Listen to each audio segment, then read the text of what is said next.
Salut les amis et bienvenue sur Ballon Actu. Aujourd'hui, on a 3 actualités qui vont vous faire réagir. À Chelsea qui surprend face à Fluminense, une polémique énorme avec la FA et les joueurs trans et le drama absolu de l'OL menacé de Ligue 2. Alors likez, abonnez-vous et on attaque. Alors commençons par du football pur. Hier soir, Chelsea a battu Fluminense 2-0 et franchement, c'était pas gagné d'avance. Fluminense, c'est le champion de la Copa Libertadores, une équipe brésilienne redoutable qui était venue en Europe avec des ambitions. Mais Chelsea, sous la houlette de leur nouvel entraîneur, a montré un visage complètement différent. Une équipe compacte, bien organisée, qui a su profiter des espaces laissés par les Brésiliens. Le premier but à la 34e sur une action collective magnifique, le deuxième sur une contre-attaque parfaite. Ce qui m'a vraiment impressionné, c'est la discipline tactique de Chelsea. Ils ont réussi à neutraliser complètement le jeu offensif brésilien habituellement si créatif et imprévisible. Fluminense s'est trouvé complètement muselé par une défense londonienne très bien en place. Au-delà du résultat, ce match révèle quelque chose de plus profond sur l'état actuel de Chelsea. Après des mois de turbulences et de résultats décevants, voir les Blues dominer une équipe de ce calibre, c'est plutôt rassurant pour les supporters. Cette victoire pourrait marquer un tournant dans leur saison. On voit enfin une équipe qui joue avec confiance, qui a des automatismes et surtout qui semble avoir retrouvé cet état d'esprit de gagnant qui faisait leur force par le passé. Pour Fluminense, c'est une déception, mais ils sont tombés sur une équipe de Chelsea en pleine forme. À Prophet son avoir sidérement tend l'air passément à un sujet beaucoup plus délicat mais qu'il faut absolument aborder parce qu'il fait débat dans tout le football anglais. La FA, la Fédération anglaise de football, vient de prendre une décision qui fait polémique concernant les joueurs trans. Concrètement, la FA exige maintenant que les hommes trans déclarent qu'ils sont biologiquement féminins pour pouvoir participer aux compétitions féminines. Cette décision s'inscrit dans une série de mesures que prend la Fédération anglaise pour, selon leurs mots, préserver l'équité sportive. Mais attention, on ne parle pas ici d'une décision prise à la légère. C'est le résultat de mois de consultations, d'études scientifiques et de débats internes. La FA affirme qu'elle doit jongler entre inclusion et équité, deux principes parfois difficiles à concilier dans le sport de haut niveau. Évidemment, cette décision divise complètement le monde du football. D'un côté, vous avez ceux qui applaudissent cette mesure, estimant qu'elle protège l'intégrité du sport féminin. Pour eux, les différences biologiques entre hommes et femmes créent des avantages compétitifs qu'il faut prendre en compte. De l'autre côté, vous avez des voix qui s'élèvent pour dénoncer ce qu'elles considèrent comme une mesure discriminatoire.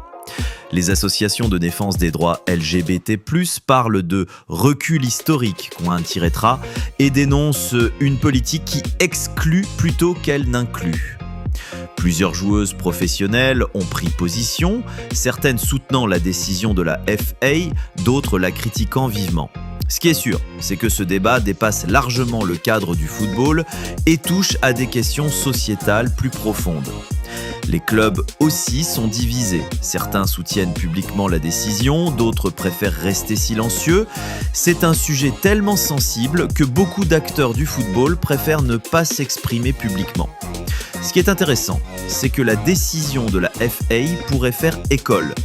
D'autres fédérations européennes observent attentivement ce qui se passe en Angleterre et pourraient suivre le mouvement.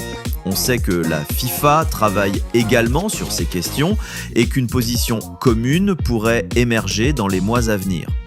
Mais au-delà des aspects réglementaires, ce débat soulève des questions fondamentales sur l'avenir du sport. Comment concilier inclusion et équité? Comment s'assurer que tous les athlètes puissent participer tout en préservant l'intégrité des compétitions? Il n'y a pas de réponse simple à ces questions et c'est probablement pour ça que le débat est si intense. Ce qui est certain, c'est que le football, comme tous les sports, va devoir trouver un équilibre entre tradition et modernité, entre protection des acquis et ouverture au changement. L'impact ne sera pas seulement sportif, mais aussi social et culturel. Le football a toujours été un miroir de la société et cette polémique reflète les débats qui traversent nos sociétés occidentales aujourd'hui. Et maintenant, on arrive au gros morceau de cette vidéo, le drama absolu de l'Olympique lyonnais. Les gars, si on m'avait dit il y a quelques années que l'OL, ce club mythique, 7 fois champion de France consécutif, se retrouverait menacé de Ligue 2, je ne l'aurais jamais cru. Pourtant, c'est bien la réalité aujourd'hui. La DNCG, le gendarme financier du football français, a prononcé une rétrogradation administrative en Ligue 2 pour l'Olympique lyonnais. On parle d'un club qui a marqué l'histoire du football français, qui a révélé des joueurs comme Benzema, Lacazette, Umtiti et qui se retrouve aujourd'hui dans une situation financière catastrophique. Comment un club de cette envergure peut-il en arriver là ? C'est la question que se posent tous les supporters lyonnais et plus largement tous les amateurs de football français. Pour comprendre, il faut remonter quelques années en arrière. Cette situation découle de plusieurs facteurs qui se sont accumulés au fil des ans. D'abord, des investissements massifs qui n'ont pas porté leurs fruits. Le club a dépensé énormément sur le mercato. La pandémie Covid-19, les erreurs de gestion et l'endettement massif ont fait le reste. John Textor, le propriétaire américain, n'a pas réussi à redresser la barre et la DNCG a dû sévir. Pour éviter cette rétrogradation, l'OL doit garantir 200 millions d'euros lors de son audition en appel. Une somme astronomique. John Textor multiplie les démarches, vente de joueurs comme Cherki ou Fofana, nouveaux investisseurs, restructuration de la dette. Mais le temps presse et la tâche semble titanesque. Mercredi prochain, l'OL passe devant la commission d'appel de la DNCG.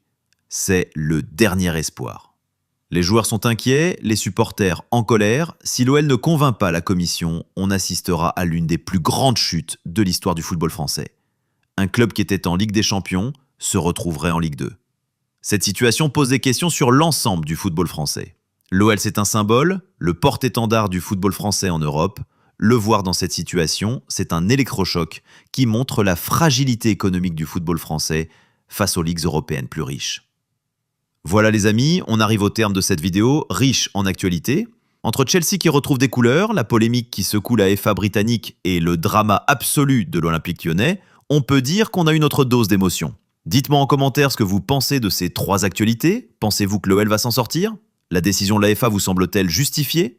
N'oubliez pas de liker, de vous abonner et d'activer la cloche. À très bientôt sur Ballon Actu pour de nouvelles actualités foot.